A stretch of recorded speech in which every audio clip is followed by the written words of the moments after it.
Good morning, children. How are you all? This is our next topic. Did women have a revolution? Till here, we have discussed about how the Jacobin Club came into power, and after that, how did the Directory came over, and after that, how did the Napoleon Bonaparte became the dictator of France in 1804. Today, we will discuss about the role of women in French Revolution. Did women had a revolution? Yes, women also had a revolution. Because from the very beginning itself, women were active participants in the revolution. They hoped that their involvement would pressurize the revolutionary government to introduce measures to improve their lives. That's why they actively participated in the revolution. So, what was the hope of women while they took part in the revolution? They hoped that the revolutionary government will introduce measures to improve their lives. Now, let's understand the condition of women in France in those days. Most women of the third estate had to work for their living. They worked as seamstresses or laundresses, sold flowers, fruits, and vegetables at the market, or were employed as domestic servants in the houses of the prosperous people. Most women did not have access to education. Only daughters of nobles or wealthier members of the third estate could study, after which their families arranged a marriage for them. Working women had also to look after their family, but their wages were lower than those of men. So, in order to discuss and voice their interest, women started their own political clubs and newspapers. About 60 women's clubs came up in different French cities. The Society of Revolutionary and Republican Women was the most famous of them. So, which was the most famous women political club? The Society of Revolutionary and Republican Women. Olympe de Gauss was one of the most important of the politically active women in revolutionary France. She protested against the Constitution and the Declaration of the Rights of Man and Citizen, as it completely ignored women.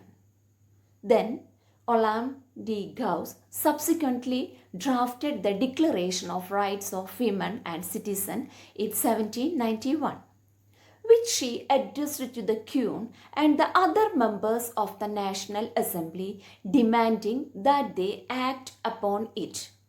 But when Robespierre came into power, he ordered to shut down all women political clubs.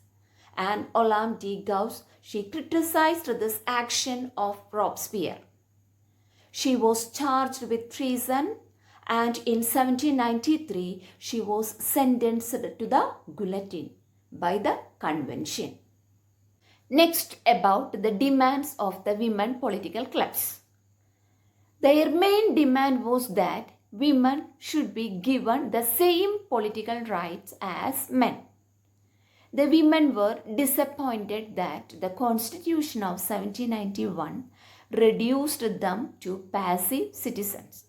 So they demand the right to vote, to be elected to the assembly, and to hold political office.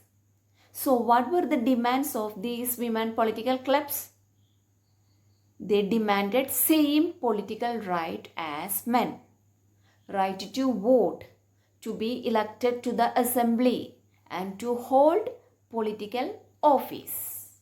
In the early years, the revolutionary government did introduce laws that helped to improve the lives of women. First, schooling was made compulsory for all girls. Then, fathers could no longer force them into marriage against their will. Marriage was made into a contract entered into freely and registered under civil law. Divorce was made legal and could be applied for by both women and men. Women could now train for jobs so they could become artists or run small business. but they were still not given equal political rights. Women movement continued through the next 200 years in many countries of the world. And it was in the year 1946 the women in France finally won the right to vote. Let's revise today's topic. From the very beginning, women were active participants in revolution. They hoped that their involvement would pressurize the revolutionary government to introduce measures to improve their lives.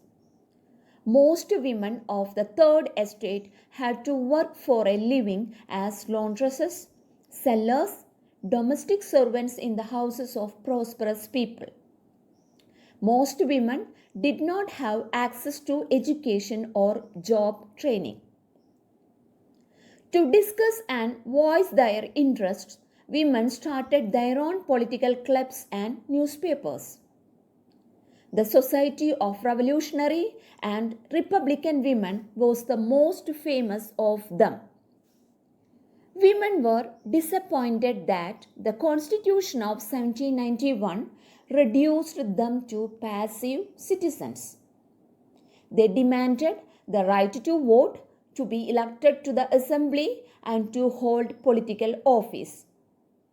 The revolutionary government did introduce laws that helped improve the lives of women. By creation of state schools, schooling was made compulsory for all girls. Their fathers could no longer force them into marriage against their will. Marriage was made into a contract entered into freely and registered under civil law. Divorce was made legal and could be applied for by both women and men.